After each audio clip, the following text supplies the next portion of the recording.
You in this battle, man, I'll soon be dead. I'll glue your face to my dick so I can fuck with your head. I got metaphors coming through my pores. You probably never been in a battle before, so I hope you realize your mistake. There ain't no party, got some candles, this will be a piece of cake. Zach Vandegrift, how are you? I'm good. Good to be here. It's good to have you here. And folks, thank you for joining us. We are the Before Hours podcast, internet radio phenomenon hosted by an occasional morning person.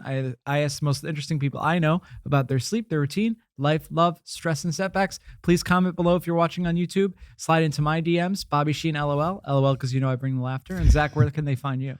Handy Vandy. I have sweaty hands and I'm just owning it. There's no shame. Great. Thank you. You know, there's a market for everything. So if you really want to, like, in all your videos, hashtag sweaty hands. That's not bad. Yeah. Think about it. I also just noticed my eye is kind of twitching a little bit. I don't know why, but it's been going on and off for the past couple of months. I think it's because my sleep is so bad. You have bad sleep. Yes. It's almost like you knew what the first question I was going to ask is. It's Before Hours podcast, so I want to know. Are you not a plant? You're not a. He's a plant, which is helpful given he's surrounded by plants now. I feel at home. Yeah, dude. So you not melatonin sleeping? Plant. A mel. Is this usable? You've been just immediately breaking the fourth wall. Podcasting is fun because it's you having a conversation with friends, or at least the way I'm doing it. But there is always is this useful in the back of your mind at all times? That's what I will say is it's so upsetting because I literally read over a message right before I got here and you said some of the most interesting people I know, and I'm flattered. And I like to think of myself as someone that has good conversations with friends.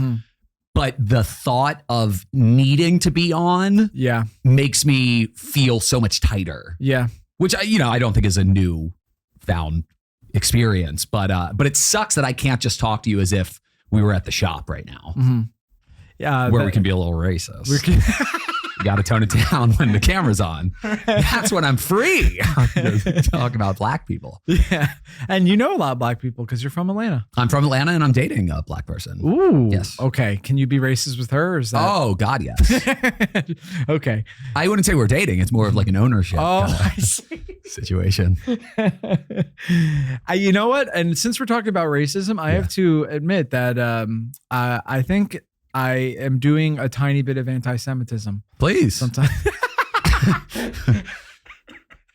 Somebody's got to. Just somebody has to. I think the quota is filled worldwide. I think it's fine. No, we are definitely at capacity. I always think of you as being from LA, and it's because you started comedy in LA. Yeah. But more so, it's my dumb brain is like, well, Jews don't live in the South. And you're from Atlanta. That's so fair. I mean, we are, a majority of us are coastal.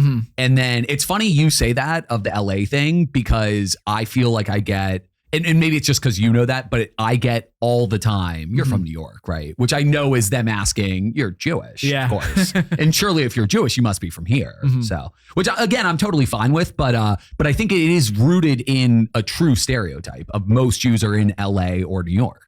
Or Israel. Or Israel. But I think, if you had to rank them, I guess not. How many people live in Israel? I think that's anti-Semitism. Like, Zach, you know the answer to this. I look it up more than I should. I Google Israel every day and we've lost half the viewers, but oh no, if they're listening to me, they already know. Oh, okay. Yeah. Sometimes people comment Zionist on my videos that have nothing to do with Israel. Sure. Isn't that fun? That's the thing is you saying I'm about to get a little anti-Semitic means absolutely nothing to me because one, I know your stance on things, but two, I just feel like it's kind of like being from the South. I know that I'm not racist because I grew up with so many black people that it's like, I feel like racism is more prevalent in the North because you're not as comfortable with it. And so if you talk about race here, it's like, whoa, what are you doing? You talk about race in the South, no one gives a shit. And so I feel like when people, especially comics, if a comic is joking with me about Jewish things, I'm like, this means nothing. He knows so many Jews. I know he's not anti-Semitic. Right. So please call me the K word. Do what you want. Thanks, buddy. I'll see how I feel in a half hour. Boy, will you want to. Yeah, people are commenting like I wasn't anti-Semitic before, but now I'm in this weird position that people have been anti-Semitic to me. And I Really? am not Jewish. Well, you do look like Zuckerberg. I do look but like I do Mark feel like the Zuckerberg. hair kind of negates it. Yeah, when I used to have more of a crew cut, Okay. people would say Zuckerberg less often. And also Zuckerberg used to be less famous than he is now. Sure. Oh man, we went on so many tangents, but I forgot to ask you how you're What's it like being Jewish? Yeah. Yeah, what is that like? Is it fun? It's very fun. Yeah. Uh-huh. I very much so. I definitely, not that I am that religious or I mean, I'm pretty culturally Jewish, but it's not like I do that much day to day being a Jew other than just like a vibe, but I take a lot of pride in being Jewish. It brings me great joy. Even when people are making fun of Jews or saying they're like this and, oh, you guys do that. I'm like, yeah, we do. Yeah. Of course. Of course we're good at money. That's an amazing quality to have. Yep. So yeah, I've been thinking about positive stereotypes and how they operate because it's very fun. Like I guess the negative side of it is like the positive side is, oh, they're great with money. And then the negative conspiratorial side is like, and there's a secret, there's secrets they're holding from us. And we might be. I'm trying to find out myself. Yeah. Oh yeah. I mean, if you're a Jew and you don't have a lot of money, that's like being a black guy with a tiny dick. You know what I mean? It's like, fuck, you don't even get the nice thing. Yeah, that's tough. Yeah. That's I got nothing, but that's like insert other. We'll put it in post. So explain to people that might not know what does it mean to be culturally Jewish? Very neurotic. I have a lot of anxiety, and I have a lot of I like produce a lot of hypotheticals that I kind of plan for, or at least worry about, that don't affect me, but it does somewhat help me long term. Because I feel like just thinking that way kind of shapes you into being a certain kind of person. And then definitely a hypochondriac. And I don't know. It's just, when you're talking to a Jew, it's like a feeling, and like it is a look, but it's also a personality. Okay.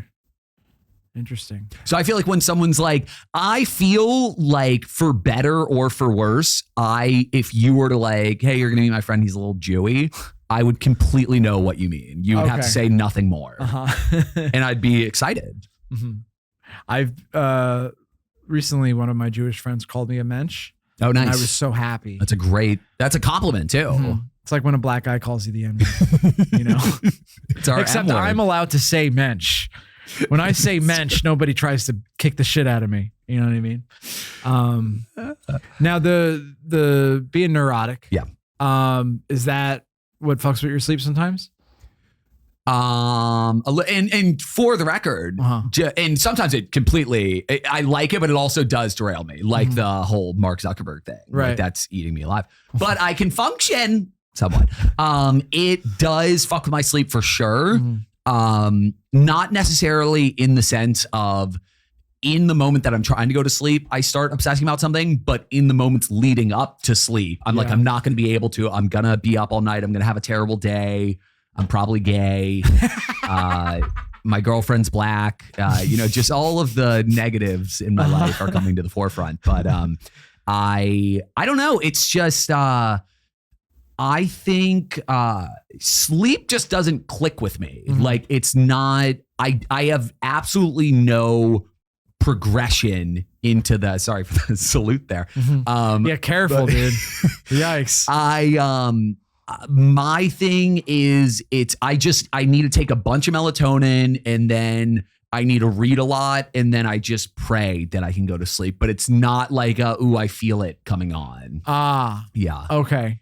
Dude, I'm so jealous because I'm like arguably on the other end. As soon as it's dark out, I'm like, that's amazing. Yeah. I think that's so much better. It's bad for a comedian. Yeah, that's tough. That is definitely tough. Yeah. You drink a little coffee, you get over it. Yeah. I love coffee, and the listeners know I'm Plug. for Diet Coke. Yeah. This podcast is sponsored by coffee. Just any kind of coffee. Yeah. Any kind of coffee you wanted. Do you have sponsors? No. If anybody wants to sponsor the podcast, I would love to. Maybe we'll reach out to Israel. Well, if Israel wants to sponsor the podcast, dude, I mean, it might fuck with my Malaysian listenership. Is there a rift between the two? I just think Malaysia's like a majority Muslim country. Oh, They as I far would have as gone with Buddhist. What's that? I would have gone with Buddhist. That's probably a religious minority. Mm. I might be spreading misinformation. Connor, can you look up the majority religions of Indonesia? But then don't tell us. But then don't tell. Wait, why is I just want him to know. Okay. Yeah, I think we got a clip today, folks. Oh man, I got them here. Oh, what is it? Islam, Protestant, Catholic, Wow. Hindu, and Buddhism. Are you going by majority to minority? This is just what Google AI brought up for you. Oh, okay. Mhm. And Wait, so the not Muslim at all? Indonesian Yeah, that's the government first one he said. He said Islam. recognizes those. Oh, sorry. Mhm. I heard Protestant. No, that was the second one. Oh. Yeah. You're So- free to go. Thanks, man. Unless you're in Malaysia, then maybe you'd Yeah. be Yikes, dude. in prison. And I do have I have listeners in Israel. I have a bunch of listeners in Germany. Really? And Germany loves Israel now. Yeah. It's like, when you're like mean to your girlfriend, so then you try to be really Of nice to her course, the next yeah. time you see her. It's like that. Yeah. Yeah. They're like, we fucking love Israel. You know what I mean? West Germany Yeah. always simped for Israel. And now that Germany is united. That's awesome. Because, the Soviet Union decided how they felt about Israel based on like what they thought they could get out of it, Mhm. which I think is very fun. During Wait, this, what's the Soviet Union's feeling? they recognize Israel upon its creation, I believe. Again, I could be spreading misinformation. I'm one of those podcasters that feels bad if I say something wrong. Wouldn't it be nice if all of them felt that way? But I do know there was a period, it was either the 7 Days War or the Yom Kippur War, where for strategic purposes, like because the Soviet Union was like boys with Egypt, I think, there was like a few weeks where the Soviet Union was like, we no longer recognize Israel. Oh, that's hilarious. So which is just like, it's just straight up real politic, not even pretending to believe in something, which, and now, Putin's a former KGB agent. And he's in charge of Russia. Wow. Yeah. Isn't that sad? Why would that be sad? That's like being a CIA person and then being president. Yeah. But I think that there's something more nefarious about the KGB. That's fair. Yeah. But I mean, no one's thinking being head of Russia isn't nefarious in and of itself. Yeah. I guess the reason I said it was sad is that like it hasn't really changed. Because when I think of the Soviet Union, I just think of Russia because all the satellite states were like forced into it, right? So if Russia of 1989 is the same as Russia in 2025. Oh, wow. Yeah, I think so. I mean, I'm a guy that doesn't know anything, but it looks to me like there's still an audit. You don't claim to. That's true. Yeah. Is that something? Mm-hmm. Also, might I say, it's very interesting and impressive that you have orange hair, blue eyes. That's like a double. My eyes, Recessive. My eyes are more grayish. They sort of change based on like the color shirt I'm wearing. Because I think I'm wearing a You're blue a shirt. chameleon. Yeah, kind of. Gray is so sad. I know. Yeah. I also I have a weird thing with my eyes. I have astigmatism, and the listeners probably figured out by now that I have contacts because I usually am rubbing my eye at some point. And this is never. I love rubbing my eye. It's such a nice itch to scratch. Dude, it's the public version of like scratching your genitals. Yeah. You know what I mean? It really is. You're like, I can't scratch my nuts right now. I might as well scratch my eyes. I have pupils that dilate seemingly at random. And I have had this more than one time. I mean, you might have a thing with light sensitivity since you're going to sleep when it's dark and your pupils are dilating. You have gray eyes. Yeah, I could be a vampire. Yeah. Not bad. I've had a police officer Love for pull you to me suck my over blood. in my car and be like, your pupils are dilated. And I have to be like, wow. I'm like, they just do that sometimes, which sounds like something someone on drugs would say. I've thought about this. If I were to get pulled over, and I'm a sober guy, I would not be able to pass some of the sobriety. Yes. Singing the alphabet backwards. Yeah. I'm like, ZYX. I'm not drunk. Yeah. But I'm just stupid, I guess. Dude, being accused of being inebriated when you're not is like the most annoying thing in the world. I think so. It happens to me sometimes. Well, I think in general, being accused of something you're not really sucks. Yeah. But I mean, what are you gonna do? You're a sober guy. I didn't know that about you. I'm a big sob. I drink once every year to like try to get into it because I romanticize the idea of being an alcoholic. Okay. I love the thought of like coming home every day. There's like a glass of brandy. I'm like smacking my girlfriend around a little bit, and there's a newspaper that I have her pee on. But that's a good life to me. That actually sounds like a very, especially for like, I think that I have the mind of an alcoholic, like always worrying, always kind of negative, and alcohol like would be a perfect solution until it wears off and then it's not. But the issue is every time I drink, I get more anxious. It's a weird like, and not like, oh, next day I'm hungover, I'm anxious. I mean, the second I like smell alcohol, my intrusive thoughts come to the forefront. Okay. And I think it's because I fear of being out of control. I'm like, I want to be in control of my mind where I'm letting 25% of the intrusive thoughts win. I don't want to lose that and completely let the gates open. Oh, okay. You don't want to open Pandora's box of intrusive thought. What kind of intrusive thoughts are you having? A lot of gay. Oh, really? A lot of gay, a lot of can't get hard, a lot of what am I doing with my life? Lot of those are definitely lot of I will latch on to somebody from the past who's like wronged me. Okay. And I'll just replay events of them doing things. And then I'll either obsess about that or I will fear something happening with them in the future.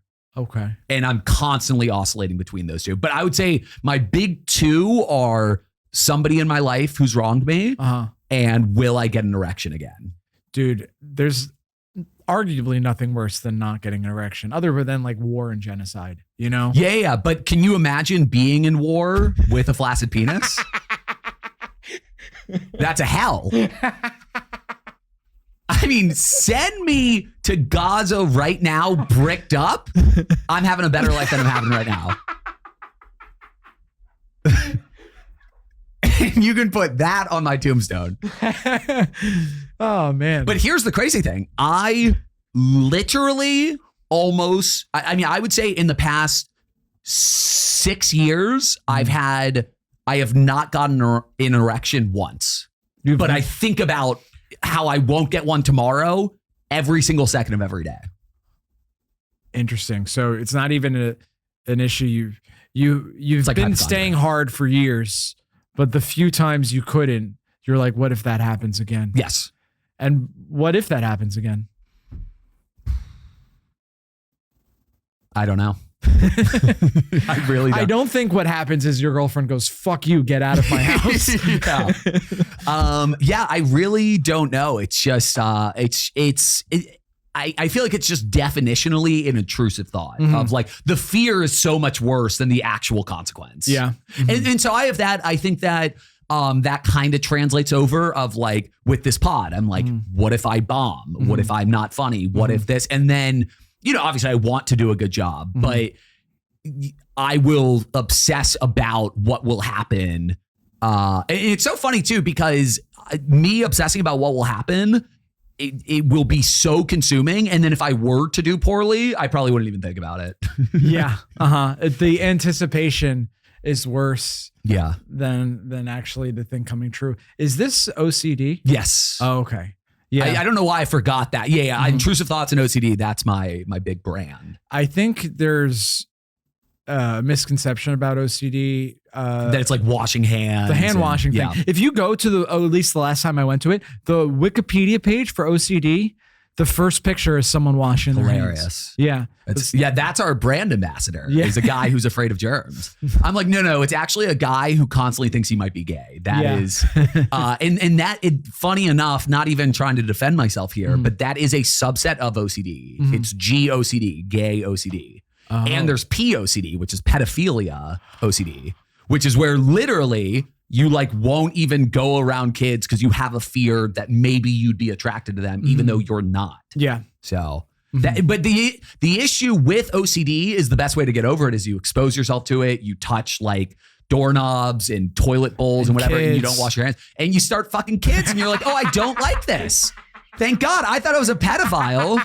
It is weird that I'm hard. Turns out I actually can get an erection, but I don't like this. I'm fantasizing about a man.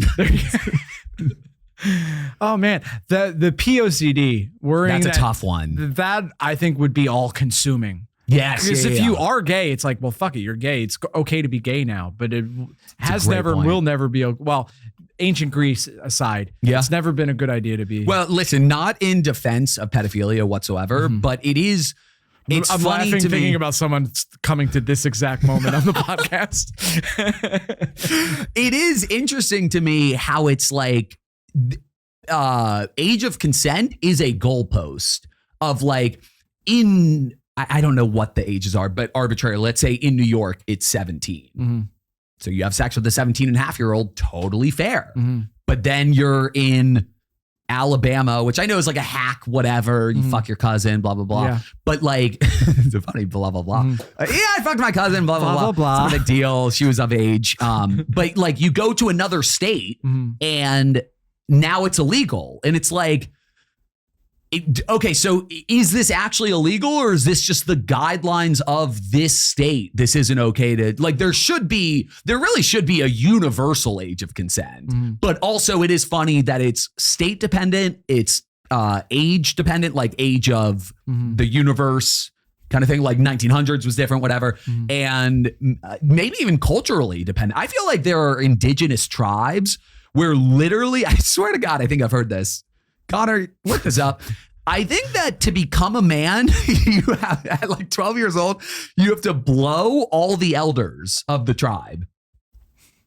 I think you're. I might be fantasizing here. Yeah, your time at fucking AmeriCorps might have been something. Listen, that's at least what my anthropological studies told me. I was in this tribe, and they said you have to blow everyone. Do you know how the drinking age got raised to 21 in America?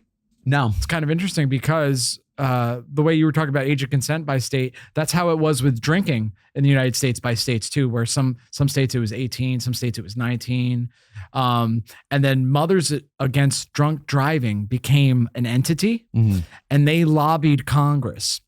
And they got Congress to say, hey, every state, if your drinking age isn't raised to 21, you will not get federal funding for your roads. And then so from what, 18? From 18 or 19 or 20, wherever it was.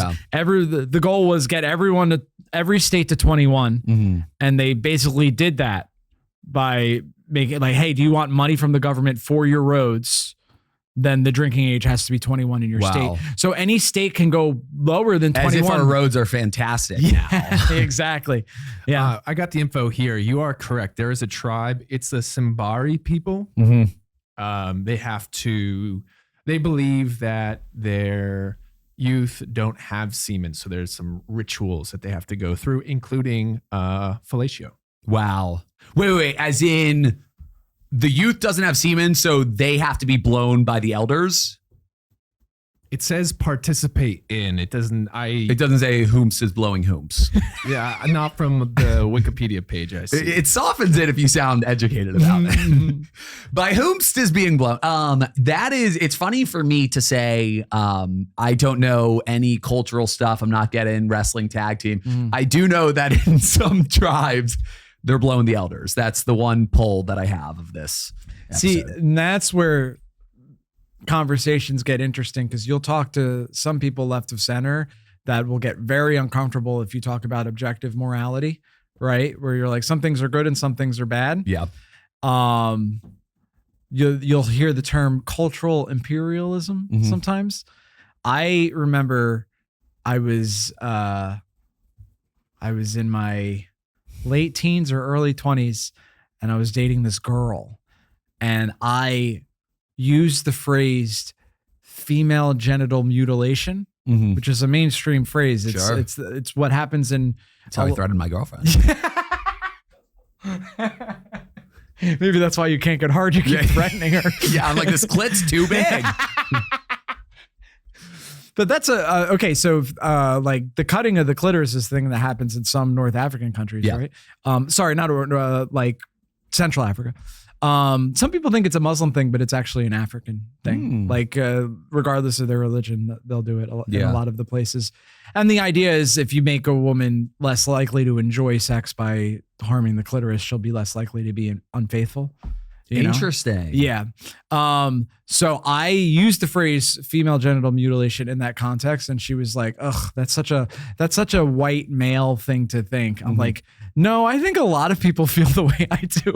Wait, what were you saying? You were saying it's bad, or Yes. Oh, Yeah. that's hilarious. I don't even think I said it was bad because I assumed we were on the same page about it being bad. Yeah. I think the phrase female genital mutilation like triggered her, where she had to give me this lecture about how it was being problematic. Wow. Yeah, but I was like 19, so I didn't even know that this type of leftist could exist. I mean, that's crazy because it's like I don't know if this is a great counter, but if you don't think it's that big of a deal or it's like a good taking ownership of your body thing, she should do it.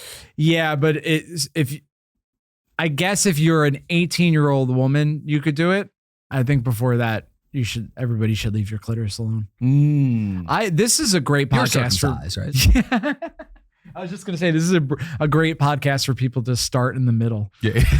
I am. Well, I actually, I could tell you this off air, but my one edit would be cut the 10, like I want to get to the meat. I almost want to start with whatever was dicey. Okay.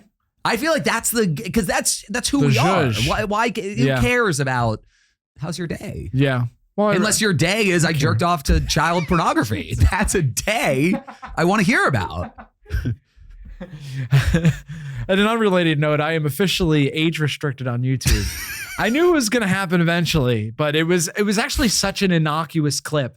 It was like, Oh, is that true? It was a YouTube short where Brendan Tassif, friend of the show, was talking about breaking a car window when he was drunk. And other than like, I guess the content of like drugs and violence, and he said fuck a couple times. Yeah. And after 2 years, that's what got me age restricted. Wow. But that's fine because I don't think children should be listening to this. But anymore. does anyone actually put in their age into YouTube? No, but if you're age restricted, it fucks with your ability to monetize. That makes sense. Yeah, which is fine. I'm doing this for the love of the game. Yeah. And to answer your earlier question, I am circumcised. Nice. Yeah. I mean, Which isn't surprising. That's because of Dr. Kellogg, by the way. Really? Isn't that weird? That is crazy. Dude, I've been telling everybody about Dr. Kellogg. Basically, the cereal guy. Yeah. Wait, staunch Puritan, right? Yes. He loved Jesus. Okay. And he was very concerned that teenage boys were masturbating. Right. So he wanted to make a bland cereal to not bland excite cereal. them. So yeah, not like Lucky Charms where you're getting all horny, because you're seeing the character on the box. That's another person I look like. But yeah, he was like, what if we circumcise little boys, they'll be less likely to touch themselves, which has a kernel of truth, because if you are circumcised, you have less feeling in there. But the thing about teenage boys is that they're still very horny. So They're it's going not to touch gonna stop themselves. them. Yeah. Yeah. If I had a child and it was a boy, I don't think I would circumcise him. But I'm not like mad about my lack of foreskin. You know what I mean? Oh, interesting. Okay. Yeah. I mean, I definitely would because Jewish. Don't want to be attracted to him. I want to cover all the bases. But I'm batting like 1,000 with child pornography and making you laugh right now. Yeah. What was I gonna say? I don't know. I just feel like to me, I'm so used to it being like, I feel like it is a westernized thing. Like Judaism aside, even though that's like fully guiding me in terms of circumcision, I would feel weird just having a child and not, even though it's insane to say, like I would feel weird not cutting off the foreskin of my child. Yeah, I think here's how I feel. On your 18th birthday, you do whatever you want to your body, but we got to really think about what we do before that. My You know what I mean? girlfriend had a boyfriend in college who had a late in life circumcision. A late in life circumcision. I want to say he had one, but it wasn't good. Oh, yikes. And then it was like starting to calcify improperly. And so then he got another one in college. Okay. Yeah. And Circumcision 2 Electric Boogaloo. yeah, That's crazy. It's Always Sunny. No, it's based on a shitty sequel. I think it was like a blaxploitation like 70s movie. And there was it's the movie Breaking. Never seen it. Yeah, I don't think a lot of people have. I think it was like a B movie that no one cared about. And then Breaking, great movie, by the way, B movie. Breaking 2 Electric Boogaloo. Yeah. You know how I know all about this is because I found out about the Boogaloo subculture. So it's actually so appropriate now that we're talking about like Elon Musk. It's basically Elon Musk if it was an entire organization. So the Boogaloo are basically they're right-wing extremists and they want a civil war in America so bad. Like they're like, listen, the way that we get rid of like liberals is if we have a civil war like we had the first time, but we win. But because there's like a lot of memes and irony and like 4chan-ness to it, they say Civil War 2 Electric Boogaloo, referencing the movie from the 70s Breaking 2 Electric Boogaloo. Oh, wow. Okay. So it's alt-right Deep cut via memes. Yeah. Wow. And that's just like now we have Elon being like I think here's my perspective. Might as well talk about, even though this is coming out in a few weeks. So by the time people listen, it's going to be old news. Yeah. But I might be straight by then. He might have finally achieved an erection by then, folks. Yeah.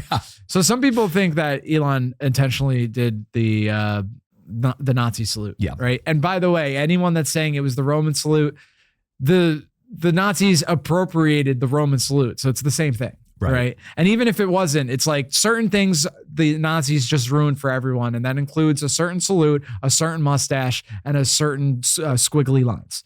It just is what it is. I mean, that's an insane thing to say I was doing that when it's recently become a terrible thing. Yeah. It's like that kid in middle school that was like, oh, but like I drew a swastika, but it's because it's like a Hindu symbol. Yeah. Like it was, and now it just isn't. Sorry, Hindus. Also, you're white. Yeah, exactly. And you are racist. So I seriously doubt this was like a spiritual. My take on the Elon thing is it's one of three things happened and they're all bad, right? One is that he did it on purpose and that's bad. Yeah. Two is that one that he did it on purpose and that he means it, which is bad. Two, that he did it on purpose as a bit, which is also bad. Yeah. Yeah. You know it really I mean? doesn't make it better. And then three, he did it by mistake, but then didn't immediately be like, oops, my bad. You know what I mean? Yeah. And I think all are equally terrible. Yeah, he did kind of double down further. He posted a bunch of, that's the thing is he did like a bunch of puns with. He's like a 50-year-old man that was given access to like meme culture. Yeah. Because all of the fucking shit that he posts is like a few years behind because that's when older people like get access to culture, right? So one of the puns was, I bet you did not see that coming. Yeah. I'm like, yeah, Elon, I had access to Reddit 15 years ago too. You fucking douchebag. All right. It is funny to see how, this is kind of inside baseball, but how hard it is to be funny. Like you could be the richest man alive or the most successful man alive and you're incapable of writing a joke. That's kind, I'm not saying we could run $1 billion company, but like that is nice to know he can't do, but that is also kind of what people say about him is that he's like not human and he's not personable and everything. But really quickly, my thing with Elon Musk is I don't understand how he's so rich just because he owns Tesla. And like Tesla's like 5% of the market share of cars. You think like Toyota CEO would be the richest man alive. I think Tesla products are used in a lot of ways. So I think that's part of it too. Like what? Well, my buddy works for a roofing company where they use like Tesla. Oh, really? Yeah. Okay. I think he's I would wouldn't devote this much time to Elon Musk, but my buddy is reading a biography of him and was like, he is That like Walter Isaacson. I think so. Yeah. And his 2 takeaways was he is like a workaholic, like a crazy never stops thing. But also he has this who's the Apple guy? Steve Jobs. Steve Jobs. Same deal. I'm just like him. He'll get you are wearing a black shirt. I think he wore jeans. Yeah. Yeah, you're I guess you could say Steve Jobs. Louis is like that too. Yeah. But sorry, Steve Jobs. Elon has the Steve Jobs thing of like, I'll just get a bunch of engineers and I'll tell them to do something. Yeah, I've heard that. Yeah. And then take all the credit for it. Well, not only that, but they'll be like, it's impossible. And he'll be like, it well, possible. fucking do it. Yeah. And then he's like, look how quickly it was done. Which, I mean, to his credit, I guess, sometimes that does work. Sure. Sometimes even very smart people can be unimaginative or defeatist. Yeah. But the people that romanticize Elon, they don't talk about the times where he's like, well, fucking make it happen. And then it just does not happen. Oh, sure. Yeah. Yeah. Which I'm sure that happens too. Yeah. You know what I mean? That's like me to my penis. Come on. Dude, it does suck when you can't get hard. It's tough. Especially like, because when you're a teenager, you're fucking hard all the time. Yeah. So you're like, what was all this for? Yeah. Now I didn't need those then. It's time for the real deal now. The dress rehearsal is over. This is opening night. It's like the opposite of Allen Iverson. Uh-huh. We're talking about practice? Yeah. Not a game. It's also the joke about like, oh, women are like so annoyed when they don't come during sex, but they hate it more when you don't come. If you're, because I've had, especially when I was younger, and nothing physically wrong with my penis. It was just anxiety. Yeah. You know what I mean? So nothing physically cut to your penis. It's like morphed and purple. I mean, it is the same size and color of me, if that gives you an idea of, so I wouldn't necessarily say it's normal, but because I was so anxious, like the first few times I had sex, I was so anxious that I couldn't get hard. And then when I could get hard, I couldn't come. And she did not like that. Sure. Yeah, she wasn't into that at all. It's interesting. I've heard so many comics say their first time they couldn't get hard because they were so nervous, which is so interesting because it's like, we are performers. Yeah. We are farmers. And that's like, you would expect the person who's comfortable talking in front of strangers would just be fucking anyone like it's nothing. Well, the difference between being confident sexually and being confident on stage is, in New York City at least, there's infinite amount of times you could get on stage. If you can't get hard for a woman, she's not coming back, and you got to find another one, and that is more difficult than finding she's stage not time. like, you have better material this time. Yeah. But I think we're gonna get hard next time, both you. I think so too. Hell yeah, dude. Well, we talk about it on the podcast, because it's an internet radio phenomenon. Yeah.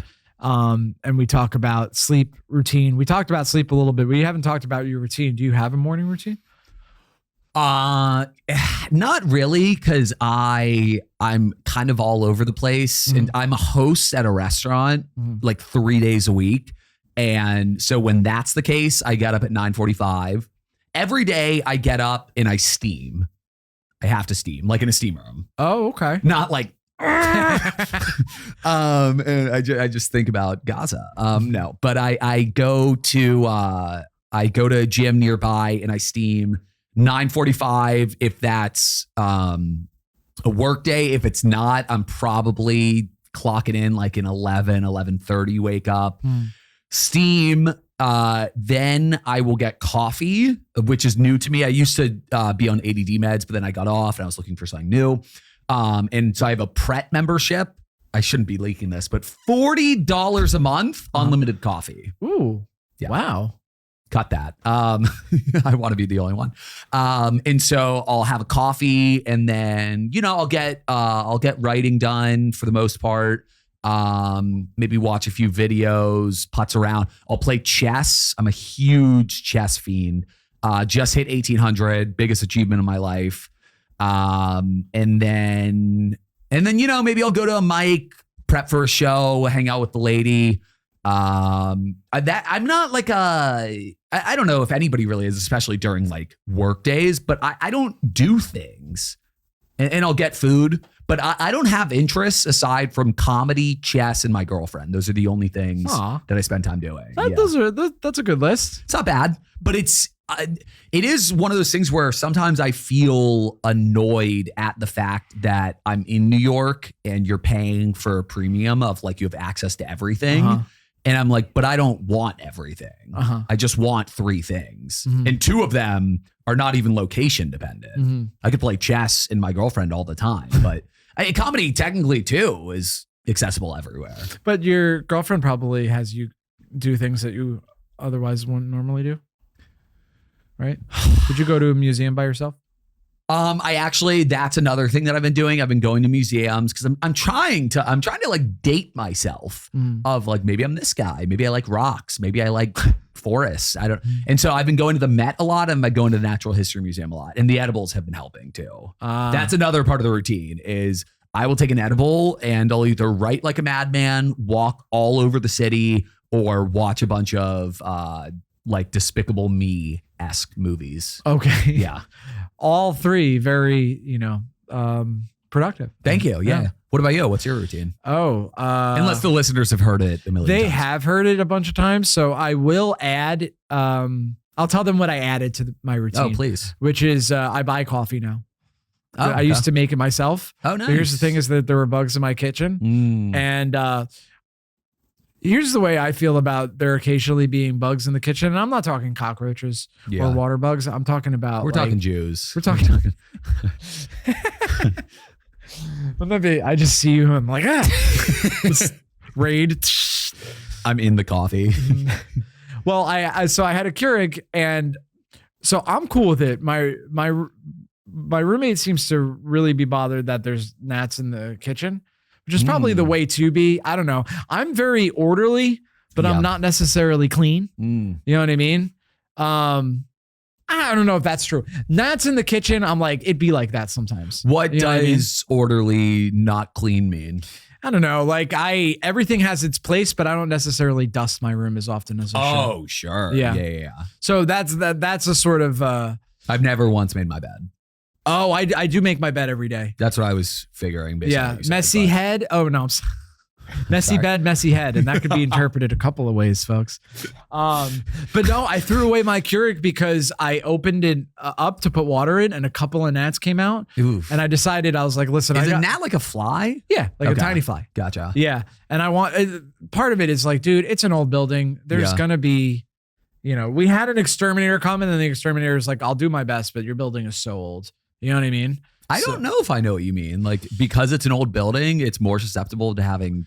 Yeah, gnats? so like gnats, I'm not sure. I know that the older your building is in New York, the more likely there will just be mice and you have to deal with it. That makes sense. You get an old building, a pre-war building necessitates a cat. Right. Okay. Yeah, that's a good. My girlfriend's dog killed a mouse the other day. Really? Yeah. You don't hear about that feud often. And she's so kind and gentle. I didn't know you had a girlfriend, by the way. Yeah, she's Congrats. great. Yeah. Nice little slip in. I know. The last guest, Jill Wiener. Jill Wiener. Nice. Yeah, another Jew from Atlanta. Yes. Yeah. But she was more incredulous than you. Yeah. About the girlfriend. Yeah. Okay. Yeah. But shout out to Maggie. Maggie's listening. More likely than not, she's Hey, Mags. Hello, Maggie. This is Zach. Zach's my friend. If you saw him in person, you'd probably want to jump on him, but he's a good guy. You know what I mean? We're working because I'm a stepdad to a dog, and I take that very seriously, right? To. I'm not the stepdad. What kind of dog? It is a half pit and half a bunch of other stuff. Wow. Yeah. And to be honest, full pit, I get kind of scared. Sure. But half pit's fine. Yeah. Plus, this is Maggie. And once you get to know Maggie, you love her. Wait, Maggie's a dog. Yeah. Oh. Yeah. I thought Maggie was your girlfriend. No. So we're saying hi to the dog. We were saying hi to the dog the whole time. Gotcha. Yeah. Long time listener. I don't know if my girlfriend wants me to say her name on the podcast. I'll figure out on a later date. But since Maggie's a dog, I think she'll be fine with it. How'd you meet your girlfriend? On Hinge. Nice. Yeah, I've been designed to be deleted. Yeah, and it worked. I think it's the best. They're all shitty. Sure. In that you're finding people from New York City who are mostly crazy. You know what I mean? Yeah. That's the shitty thing. I know people grouse about dating apps, and sometimes unfairly, but I have come into contact with the most crazy people I've ever met because of dating apps. Sure. Yeah. Like yeah, I that makes wouldn't sense. have met someone like I've dated people where I'm like, I wouldn't have met you through friends because I wouldn't be friends with people that are friends with you. Right. You know what I mean? That is the beauty of a dating app. Like that sucks meeting that, but it is nice meeting someone who it's like, oh, we're perfect for each other, but we have no mutual friends. So we literally would have never met. So. Yeah. Especially because we both live my girlfriend and I now, we both live in the same neighborhood. So I'm like, wow, that's very exciting. For like since 2019. So for 4 years, we were just walking Ships in the night. Yeah. How did you meet your girlfriend? You're stalking her. And you're like, oh, thank God she's on my phone now. I met my girlfriend on Hinge This is too. definitely the first time I've ever seen your picture or, oh, what do you do? I don't know what it is that you do. So you also met your girlfriend? I met my girlfriend on the Hinge. And sorry that I didn't jump on with oh, me too, when you said it. My girlfriend and I had such a weird relationship with Hinge because obviously all of our friends know, but we like never told our parents because we met literally right before COVID. Oh, where it was like Hinge was big, but it's not what it is now, where it's like an exclusive, a must. And so we're like, I don't know if they would understand. So we've just had this like Russian cover story ever since we met. And I get anxious talking about it on a platform where my mom, for whatever reason, would hear. Right. Even though they wouldn't give a shit, but it's more about the fact that we lied than it is about the fact of them knowing the truth. So I think for someone that met in 2020, to think that you had to lie about meeting on a dating app is very funny to me. yeah. Because it's like 1985. If you met Sure. that'd be like, what? Yeah. What did you wrote an ad in the newspaper? Those I find fascinating because you can't even include a picture with those. That's so crazy. there's just a paragraph of text and you got to decide if like there's vibes. Right. You know what I mean? Yeah, that's well, I'm sure. I wonder if you're also spending some of the text talking about your looks, like tall, dark, and handsome. Yeah, which is what I would say. Yeah. But I will say, and again, it was Hinge. Here was the issue. If they truly understood what Hinge was, even in 2020, I wouldn't have had an issue with it. But I feel like to them, all that exists is Match.com and Tinder. Yeah. And I don't want them thinking, and I'm sorry if this offends some people, I don't want people thinking I met the love of my life on Tinder. That's a big no-no. Hinge, totally cool. Tinder, no. Interesting. Yeah.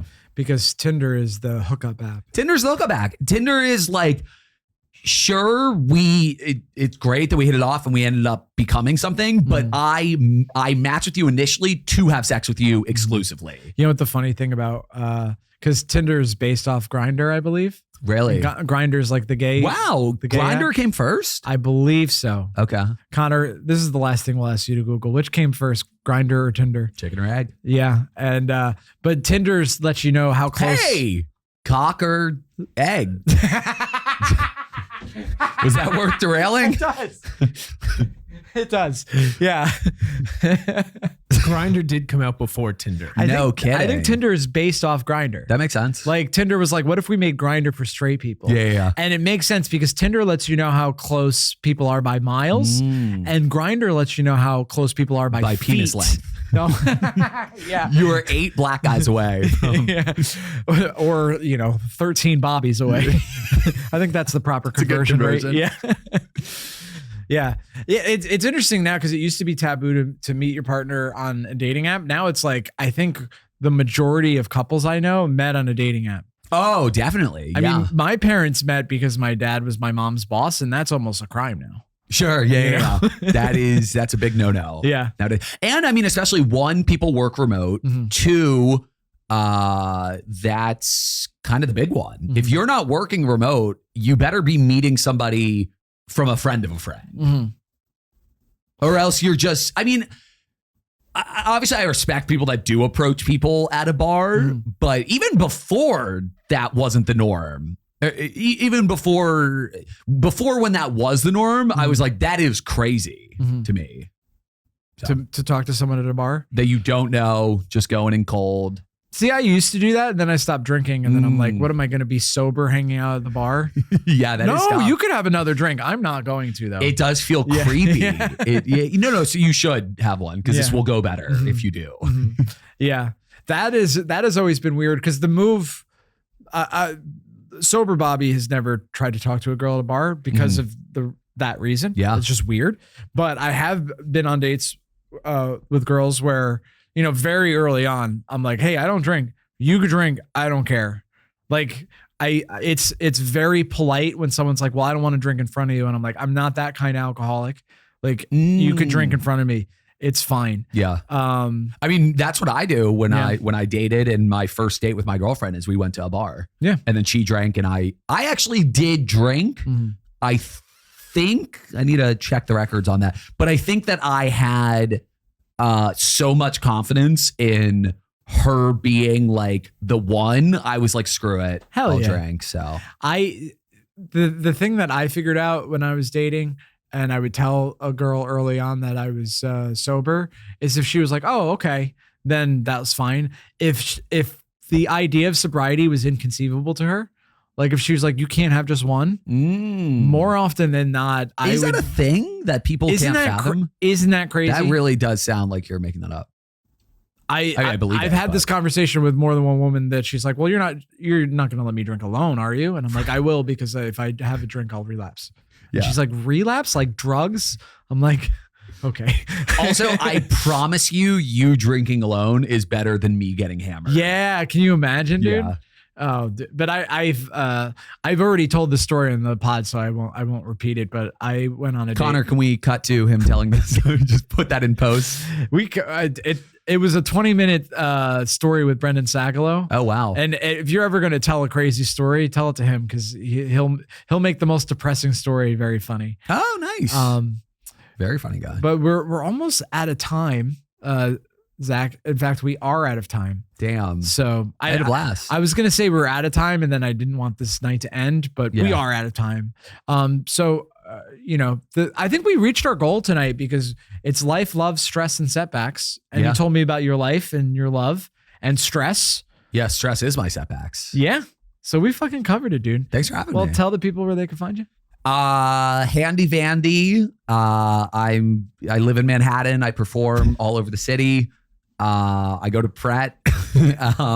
Get your Pret membership, Get your guys, Pret while membership. it lasts. I run a show called Rent Controlled. It's at the Music Inn every other Friday at 8 p.m. It's a great show. It's so much fun. Bobby will be on it again soon. So hell yeah, dude. make sure to check him out there. And remember, folks, early to bed, early to rise makes a man healthy, wealthy, and wise. Ooh. I'm just playing night owls. You know I love you. Thank you